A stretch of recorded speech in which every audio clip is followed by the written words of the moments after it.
The champagne glass shattered against marble as Angela watched her stepsister Hannah collapse in tears, the engagement ring glittering on the floor like a fallen star.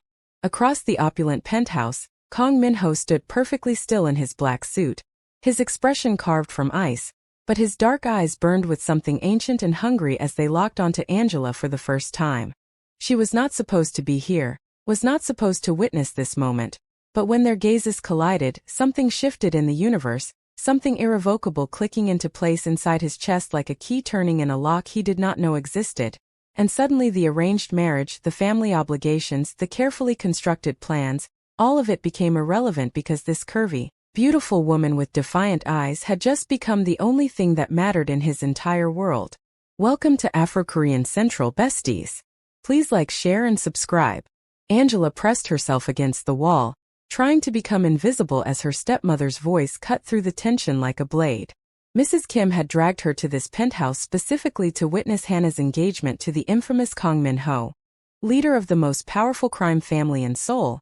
But something had gone catastrophically wrong. Hannah was sobbing that she loved someone else, that she could not marry a monster, that she would rather die than be trapped in this arrangement. Minho had not moved, had not reacted to Hannah's breakdown, but Angela felt the weight of his attention shift entirely to her, pinning her in place like a butterfly under glass. His gaze traveled over her curves with an intensity that made her skin burn, taking in her simple black dress that her stepmother had called inappropriate, the natural curl she refused to straighten, the full lip she nervously bit as anxiety flooded her system. The next moment changed everything. Hannah ran from the room, her mother chasing after her with sharp accusations, leaving Angela alone with this dangerous man who commanded fear with his mere presence. Minho moved toward her with predatory grace, each step deliberate, and she could not move, could not breathe, could only watch as he stopped inches away, so close she could smell his expensive cologne and feel the heat radiating from his body. His hand lifted slowly, giving her time to pull away, but she did not move even as his fingers traced her jawline with devastating gentleness. Up close, she could see he was younger than she expected, perhaps 32 or 33, with sharp features that would have been beautiful if not for the coldness in his eyes, except that coldness melted slightly as he studied her face like he was memorizing every detail. Angela found her voice somehow. "Your fiancé just left. You should go after her." Her words came out breathier than intended, betraying how his proximity affected her. Minho's lips curved into something that was not quite a smile. "She was never my fiancé. That arrangement was made by my father before he died. A business transaction I was obligated to honor." His thumb brushed across her bottom lip, sending electricity straight through her core. But obligations can be renegotiated. Before Angela could process his words, Mrs. Kim's voice echoed from the hallway, sharp with calculation. "Since Hannah clearly cannot fulfill this arrangement, perhaps we could discuss an alternative. My stepdaughter Angela is available, equally suitable for your purposes and far more compliant." Rage flooded Angela's chest. How dare her stepmother offer her up like merchandise to this dangerous man, to a marriage meant for Hannah, to a life she never agreed to. She pulled away from Minho's touch, her voice steady despite her racing heart. "I am not available, not suitable, and certainly not compliant. Find another solution to your problems." She moved toward the door, but Minho's hand shot out, catching her wrist gently but firmly. His voice dropped to something dangerous and possessive. "What is your full name? Why does it matter?" Angela tried to pull free, but his grip tightened just enough to keep her in place without hurting her. "Because I am going to marry you instead." The words were not a question or a request but a statement of absolute certainty. "Your stepsister was correct about one thing. I am a monster. But I have just decided you are mine. And I always keep what belongs to me." The following morning, Angela woke in her small apartment to find her life had been dismantled overnight. Her stepmother had agreed to the arrangement without her consent, contracts had been signed, and Minho had sent a team to pack her belongings and move her into his penthouse immediately. She tried to refuse, tried to fight, but Mrs. Kim made it brutally clear that Angela's younger half-brother's medical bills would only continue to be paid if she cooperated fully. Angela found herself standing in Minho's massive bedroom, her suitcases surrounding her like fallen soldiers, while he watched from the doorway with an expression that mixed satisfaction with something darker. You cannot just kidnap me and expect me to accept this. Her voice shook with fury and fear in equal measure. Minho stepped into the room, closing the door behind him with deliberate slowness. I did not kidnap you. You agreed to marry me. The contracts are signed. I agreed to nothing. My stepmother sold me like property. There is a difference. His jaw tightened. You are not property. You are my future wife, which means you are under my protection now. No one will hurt you again, including your family. Angela laughed bitterly. You are the one hurting me by forcing this marriage. How is that protection? Minho crossed to her in 3 strides, his hands framing her face with surprising gentleness. I know you are afraid. I know this situation is not ideal, but I promise you will be safe with me, cared for, and eventually you will understand why this had to happen. Why what had to happen? Angela demanded, even as her body betrayed her by leaning slightly into his touch.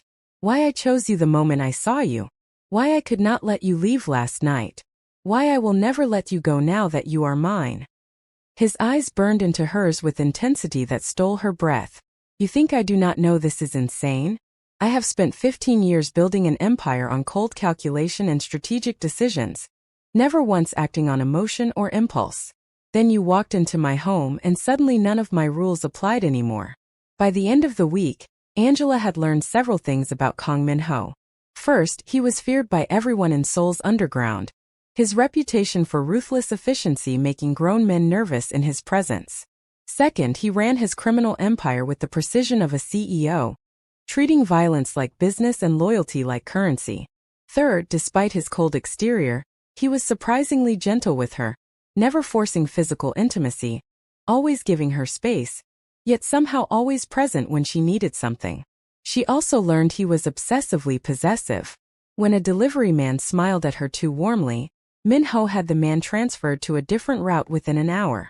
When she mentioned wanting to continue her studies, he arranged for private tutors and a fully equipped study in his penthouse.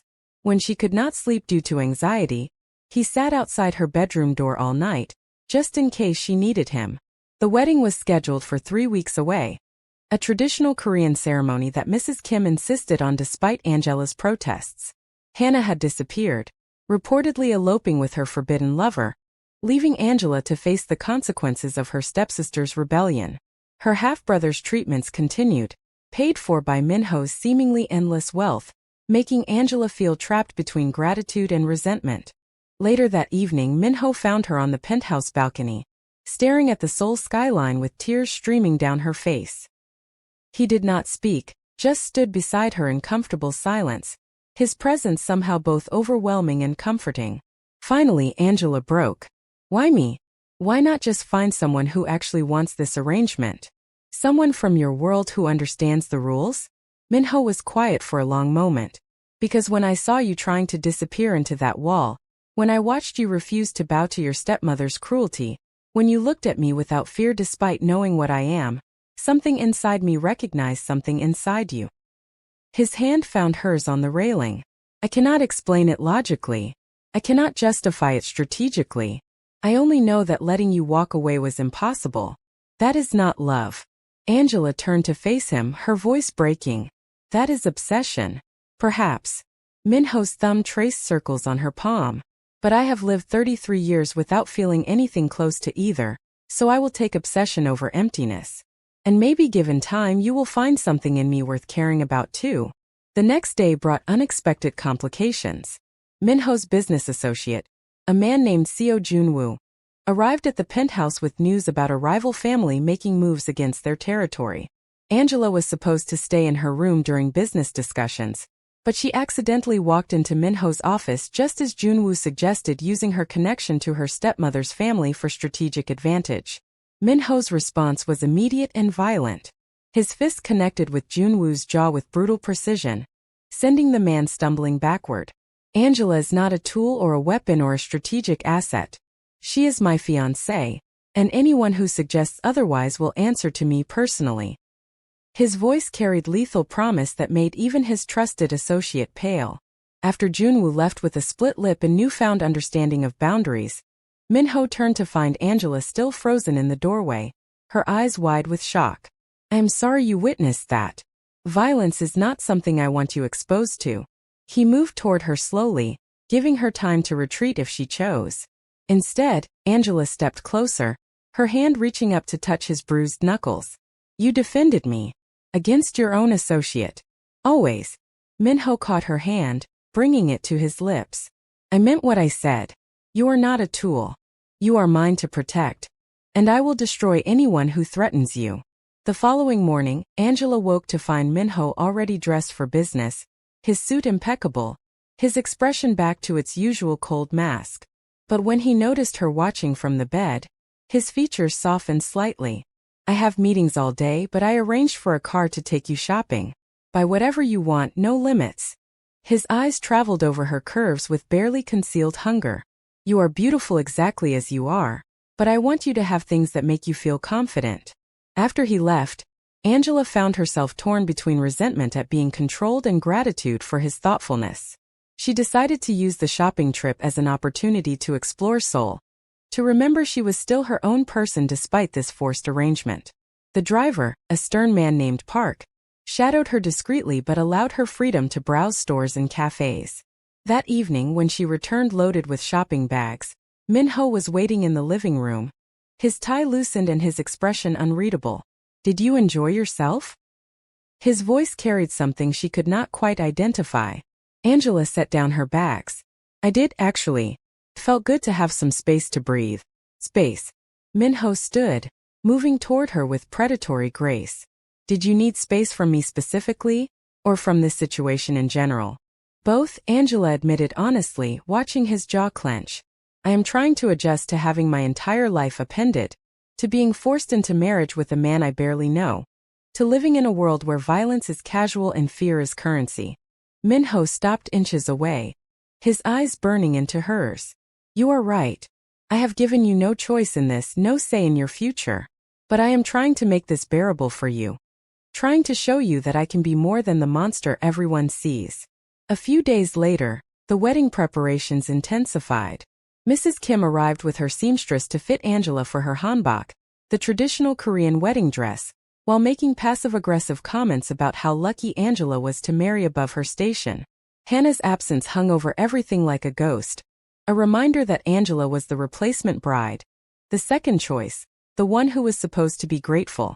Minho returned home early to find Angela's stepmother being particularly cruel, suggesting alterations to the dress to hide Angela's curves because they were too vulgar for traditional ceremony. His voice cut through the fitting room like ice. The dress fits perfectly as designed. My fiancé's body is not vulgar.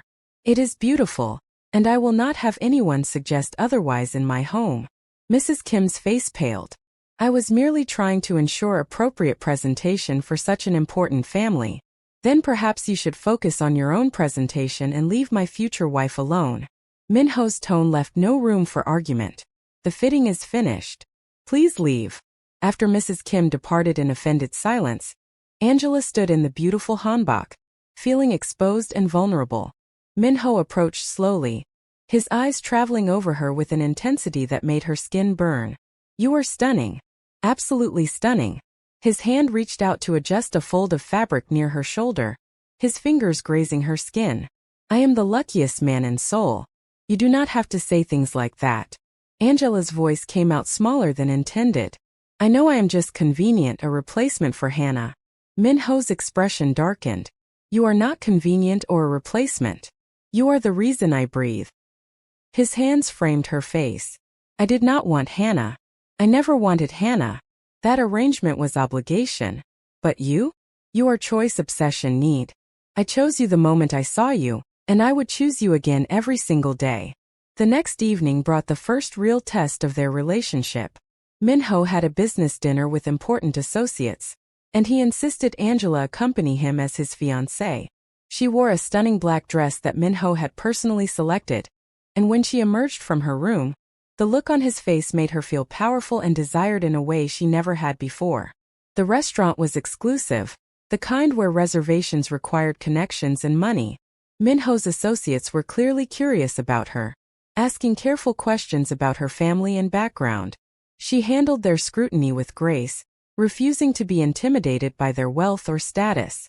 Then a woman arrived, beautiful and elegant, introducing herself as Kim Soo-yeon, an old friend of Minho's. The way she touched his arm, the familiarity in her smile, made Angela's stomach twist with unexpected jealousy.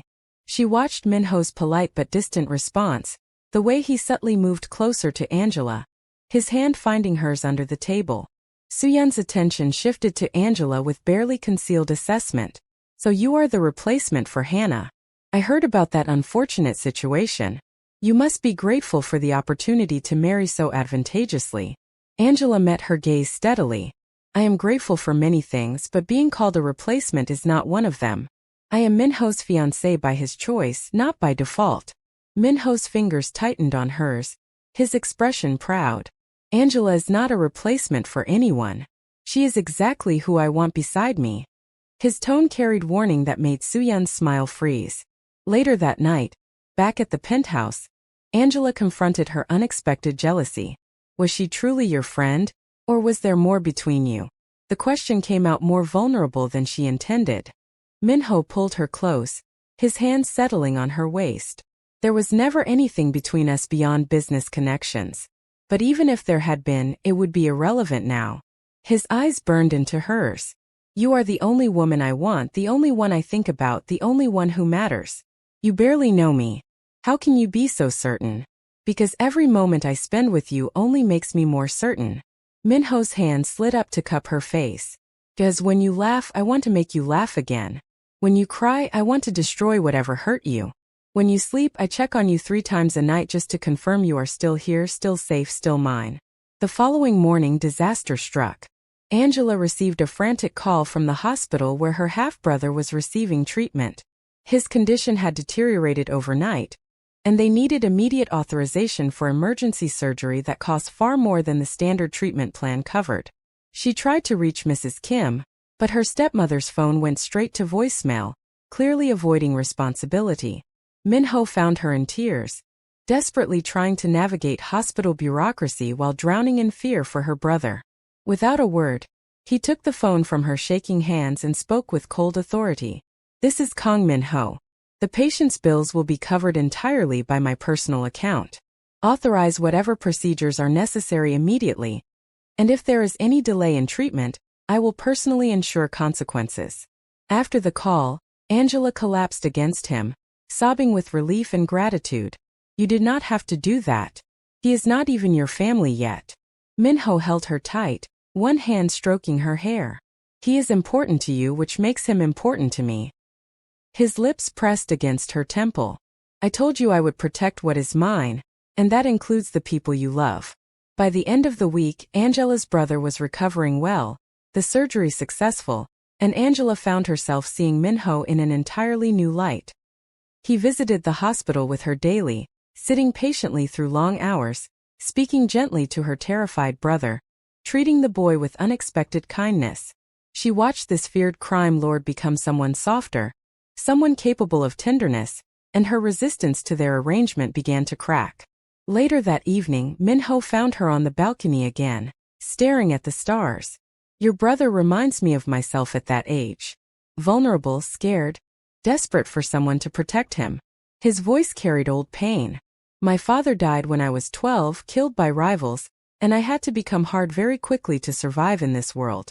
Angela turned to face him. Is that why you are so protective? Because you understand what it feels like to be powerless? Minho nodded slowly. I swore I would never be powerless again. Never let anyone I care about be vulnerable to my enemies. His hand found hers.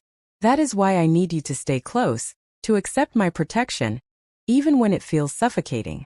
The next day brought the wedding, arriving far too quickly for Angela's comfort. The ceremony was traditional and beautiful, held in an exclusive venue that spoke of Minho's wealth and status. Her stepmother attended with fake smiles, her brother watched from his wheelchair with genuine happiness, and Minho's associates filled the room with their dangerous presence. When Angela walked down the aisle, Minho's expression transformed. The cold mask shattered completely, replaced by something raw and hungry and possessive. His eyes never left her face as she approached, and when they finally stood together, his hands shook slightly as he lifted her veil. The vows were traditional, spoken in Korean with translations for Angela's benefit. But when Minho spoke his promises, his voice carried conviction that made her chest ache. I vow to protect you with my life, to provide for you without hesitation, to honor you above all others, and to love you with everything I am, for as long as I breathe. Angela's own vows caught in her throat, emotion overwhelming her. I vow to stand beside you, to trust in your protection, to build a future together, and to try to love the man beneath the monster. Minho's eyes glistened with unshed tears at her words. That is all I ask. Just try. That evening, the wedding reception was magnificent, filled with food and music and celebration. But Angela felt disconnected from it all, her mind spinning with the reality that she was now married to Kang Minho. Bound to him legally and socially, her fate tied to his. Minho never left her side, his hand always finding hers, his attention focused entirely on her despite the numerous guests demanding his time. When traditional dancing began, he pulled her close, his body pressed against hers in a way that made her breath catch. You are thinking too much. I can see it in your eyes. His voice was warm against her ear. I am married to you now. That seems like something worth thinking about. Angela tried to keep her tone light, but he heard the uncertainty beneath. Minho's arms tightened around her. We are married now, yes. But nothing has to change tonight unless you want it to.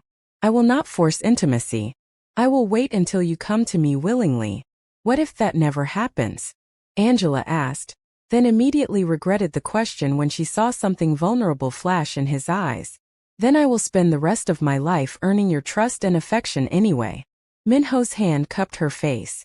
You are worth the wait, worth the effort, worth everything. Later that night, Minho carried her over the threshold of their shared bedroom, setting her down gently before stepping back to give her space. The massive room had been redecorated, split into distinct areas with a privacy screen, giving her the option to maintain separation if she chose. His thoughtfulness made her chest tight with confusion and gratitude. Thank you, Angela said softly, for respecting my boundaries, for being patient, for everything today. Minho moved closer, his hand reaching out to trace her jawline. I meant my vows. Every word. You are my wife now, and I will spend the rest of our lives proving I can be worthy of you. His lips brushed her forehead. Sleep well, Angela. I will be right here if you need anything. He moved toward his side of the room, and Angela found herself calling out before she could stop herself. Minho, wait. When he turned, hope blazing in his eyes, she continued. Would you just hold me tonight? Nothing more, just hold me while I process everything? His smile was brilliant and genuine, transforming his features into something almost beautiful. I would like that very much. They lay together on the bed, Minho's arms wrapped carefully around her, his body warm and solid against her back. His hand rested over her racing heart, feeling every beat, and gradually Angela felt herself relax into his embrace. This man who commanded fear had become her safe place, her protection, her choice. Sleep came easier than expected, wrapped in Minho's arms. The following morning, Angela woke alone but found a note on the pillow beside her. Good morning, my wife. I have early meetings but will return by lunch. Dream of me. She smiled despite herself, then noticed the breakfast tray waiting on the table, prepared exactly how she liked it. Minho had remembered every detail from their brief time together. Over the next few days, married life developed its own rhythm. Minho left early for business but always returned by evening, sometimes carrying flowers or small gifts that showed he was thinking of her. They had dinner together every night, talking about everything and nothing, slowly learning each other beyond the forced proximity. A week after the wedding, Minho came home looking troubled. His usual composure cracked around the edges. Angela found him on the balcony, tension radiating from his frame. What happened? She moved to stand beside him, her hand finding his naturally now. Minho was quiet for a long moment. There is a situation developing. Another family is making moves against my territory, and they have specifically threatened you to get to me. His jaw clenched. I need to handle this, but it means increased security around you. More guards, more restrictions, less freedom. Angela's stomach dropped. Threaten me how? Minho turned to face her, his hands framing her face. They sent a message saying my new wife would be an easy target, a weakness they could exploit. His eyes blazed with rage barely contained. I will kill anyone who tries to hurt you. But until this threat is eliminated, you cannot leave the penthouse without my personal escort. Later that evening, the increased security became apparent.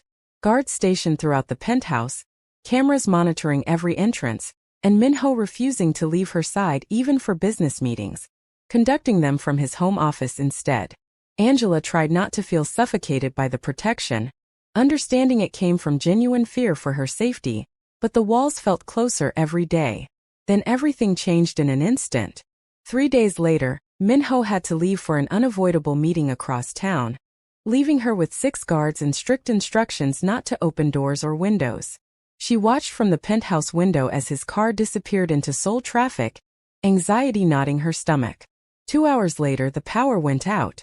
The backup generators should have kicked in immediately, but darkness consumed the penthouse. Angela heard shouting, gunfire, and her guards yelling for her to get to the safe room. She ran, her heart pounding, but rough hands grabbed her before she reached safety. A cloth pressed over her mouth and nose, chemical sweetness filling her lungs.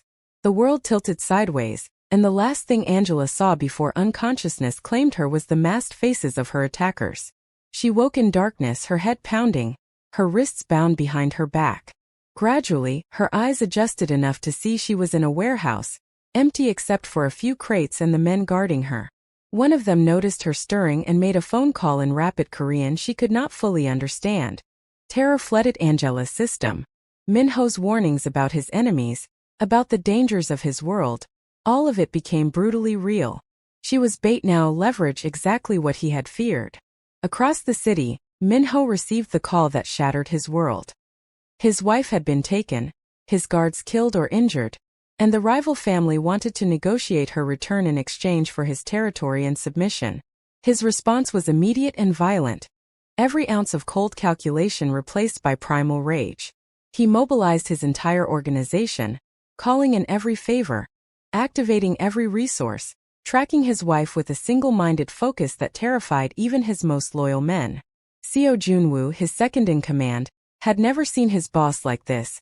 Pure fury burning away the careful mask to reveal the monster beneath. Track every phone signal near the penthouse at the time of the attack. Cross-reference traffic cameras. Find any surveillance footage from neighboring buildings. Minho's voice was deadly calm, the kind of calm that preceded massacre. And contact the Lee family. Tell them if my wife is harmed in any way, I will execute every single member of their bloodline, starting with their children. Within 3 hours they had a location.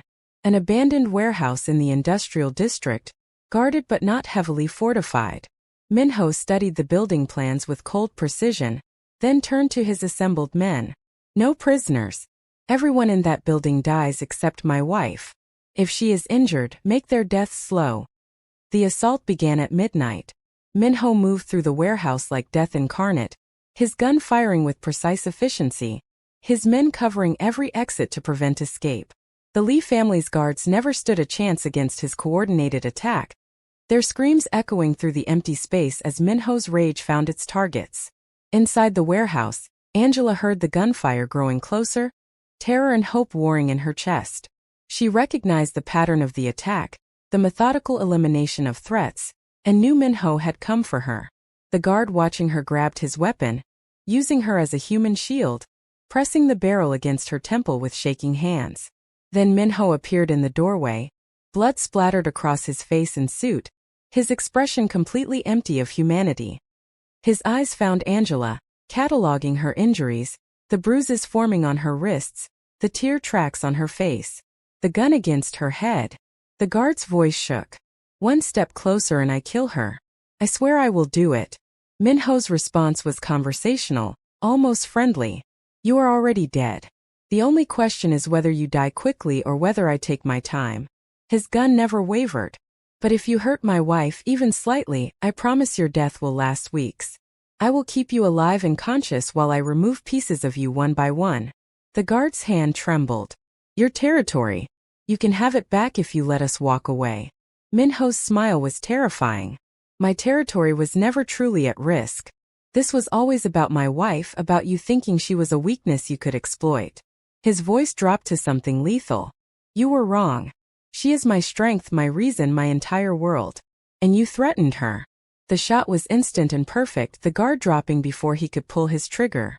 Minho crossed the distance in seconds, catching Angela as her knees gave out, his arms wrapping around her with desperate strength. You are safe now. I have you. His voice cracked with emotion. You are safe. Angela buried her face in his chest, her entire body shaking with relief and residual terror. They said they would kill you if you came. They said this was a trap. Then they were fools.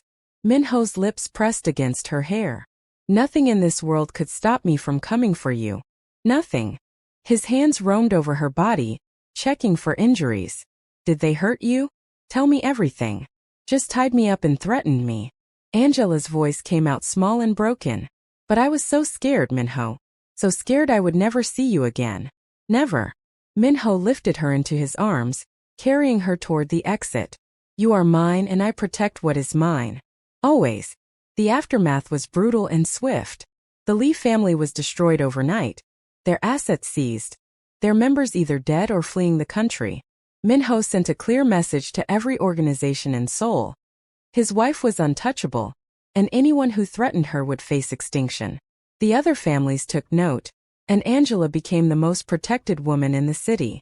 Back at the penthouse, Minho refused to leave her side. He personally tended her bruised wrists, his touch gentle despite the violence still humming beneath his skin. He ran a bath, helped her wash away the terror of captivity, wrapped her in soft robes, and held her while she finally broke down crying. I am sorry. His voice was raw with guilt. I should have been there. Should have protected you better. This is my fault. Angela pulled back to look at him. You saved me. You came for me exactly like you promised. That is all that matters. I killed 15 men tonight without hesitation. Minho's eyes were haunted. I enjoyed it because they touched you, threatened you. The monster you married showed himself fully tonight. I know what you are. Angela's hand cupped his face. I have always known. But you are also the man who saved my brother, who respects my boundaries, who came for me without hesitation. You are both things and I am choosing to accept all of you.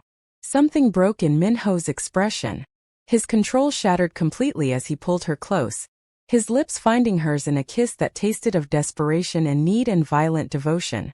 Angela kissed him back with equal intensity.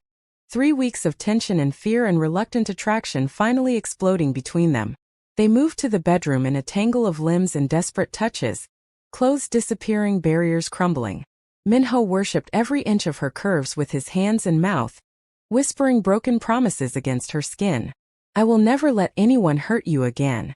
You are mine, completely mine, and I will kill anyone who tries to take you from me. The intimacy was intense and overwhelming. Minho careful despite his desperation, making sure she wanted this, that she chose this freely. Angela gave herself to him completely. 3 weeks of marriage finally consummated in the aftermath of violence. Their connection forged in blood and terror and impossible devotion. Afterward, they lay tangled together. Minho's arms wrapped possessively around her, his hand resting over her racing heart. I love you. The words came out rough and unpracticed. I know it is too soon, I know you probably do not feel the same. But I need you to know that I love you more than anything in this world. Angela turned in his arms to face him, seeing the vulnerability in his eyes, the fear of rejection written across his features. I think I am falling in love with you too. It terrifies me how much I need you, how safe I feel in your arms despite knowing what those hands are capable of. But I am choosing this, choosing you, choosing us. Minho kissed her with devastating tenderness. I will spend the rest of my life being worthy of that choice. The next morning, everything felt different. Angela woke wrapped in Minho's arms, her body deliciously sore, her heart full of complicated emotions. He was already awake, watching her with an expression that mixed possessiveness with tenderness. Good morning, wife. His voice was rough with sleep and satisfaction. How are you feeling? Sore, terrified, happy, confused. Angela smiled despite everything. Is it normal to feel all of those at once? After last night, I would be worried if you felt anything else. Minho's hand traced patterns on her bare shoulder. But we need to talk about what happens next. About the increased danger my world brings to your life. Over breakfast, they discuss practicalities. More security, armored vehicles, trained bodyguards who would shadow her movements. Minho wanted her to learn self-defense, to carry panic buttons, to memorize emergency protocols. It was suffocating and necessary in equal measure. I am also making changes to my business.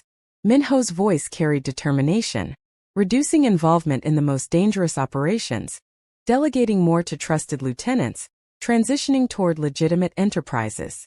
His eyes met hers. I want to build a life where you can be safe, where our future children can grow up without fear. Children.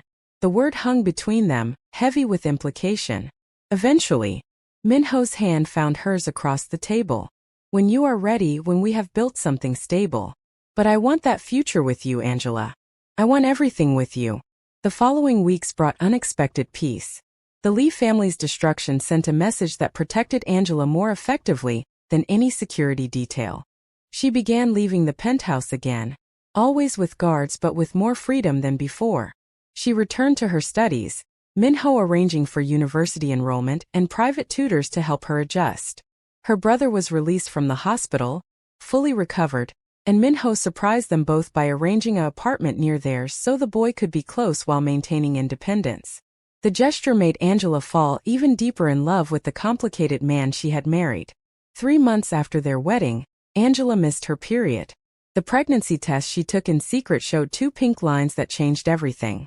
She stared at the result with mixed emotions, terror and joy and uncertainty crashing through her system.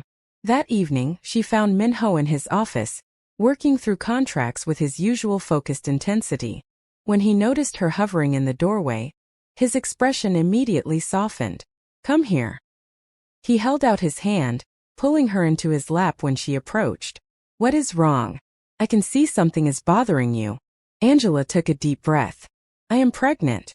We are having a baby." Minho went completely still, his eyes widening with shock that transformed into blazing joy. "Truly? You are certain?" "I took 3 tests. All positive." Angela watched his face carefully.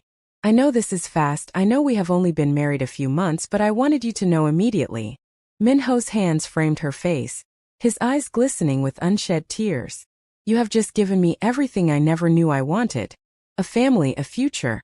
A reason to be better than the monster I was raised to become." His lips found hers in a kiss that tasted of promise and devotion. "Thank you. Thank you for choosing me, for trusting me, for giving me this gift." The pregnancy announcement changed everything again. Minho became even more protective, his entire organization mobilized to ensure Angela's safety. He accompanied her to every doctor's appointment, held her hair during morning sickness, researched parenting books with the same intensity he applied to business strategy. 6 months into the pregnancy, Angela's belly round and obvious, Minho threw an elaborate celebration. He invited both families, his business associates, and made a public announcement that his wife was carrying his heir. The pride in his voice made Angela's chest ache with love. Mrs.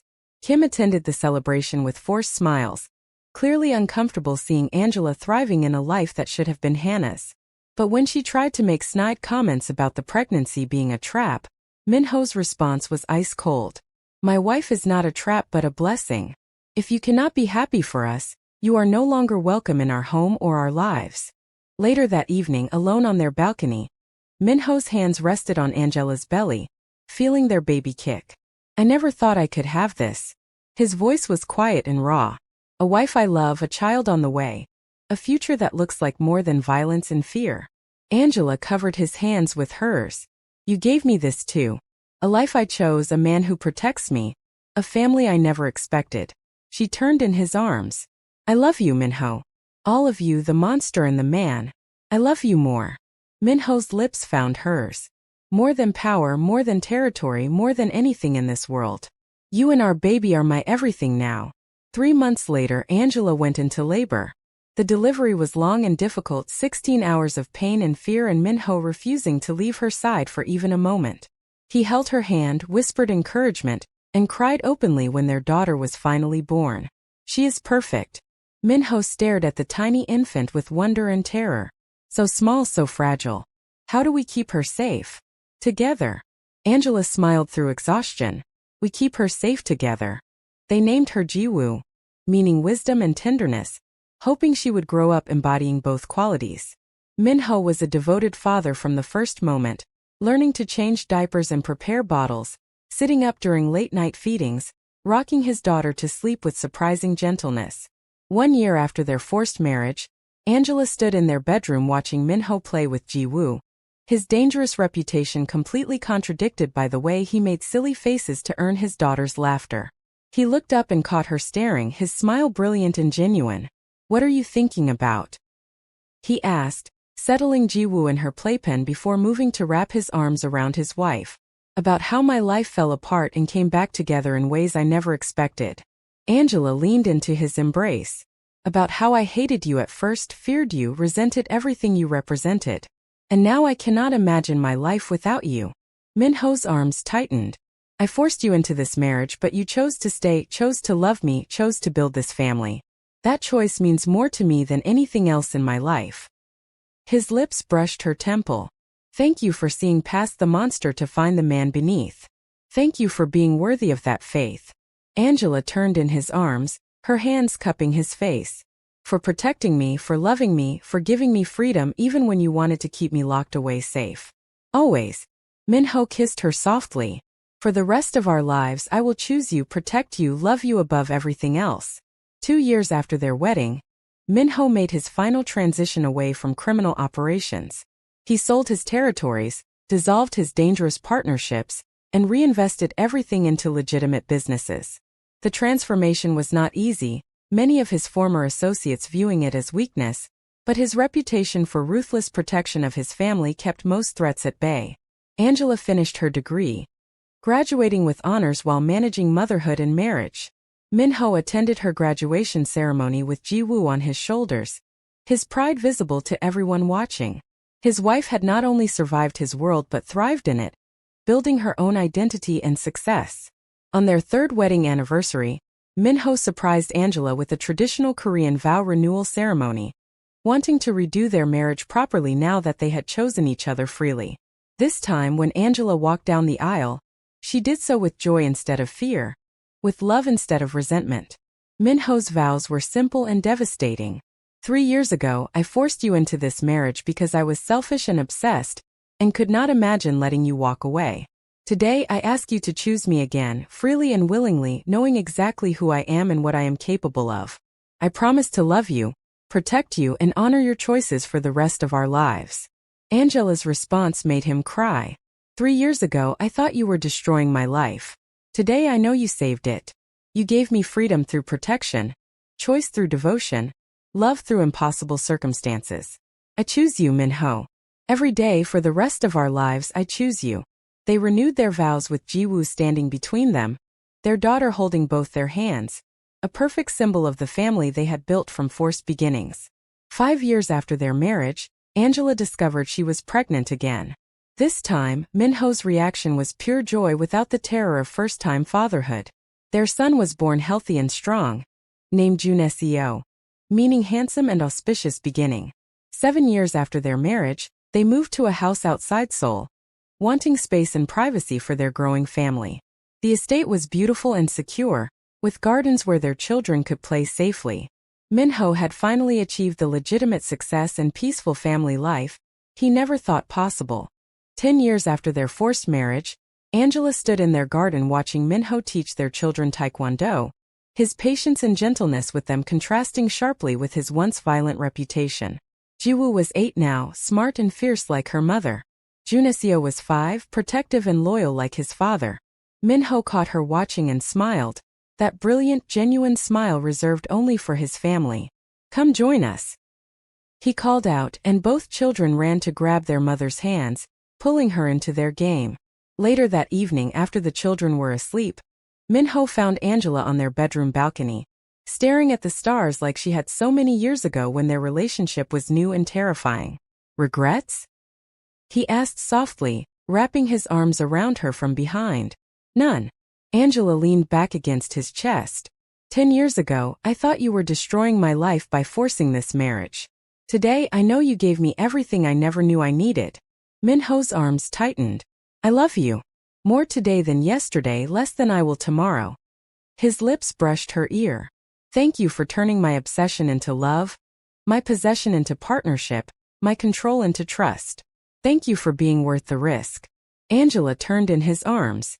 For protecting me, loving me, and giving me the freedom to choose you every single day.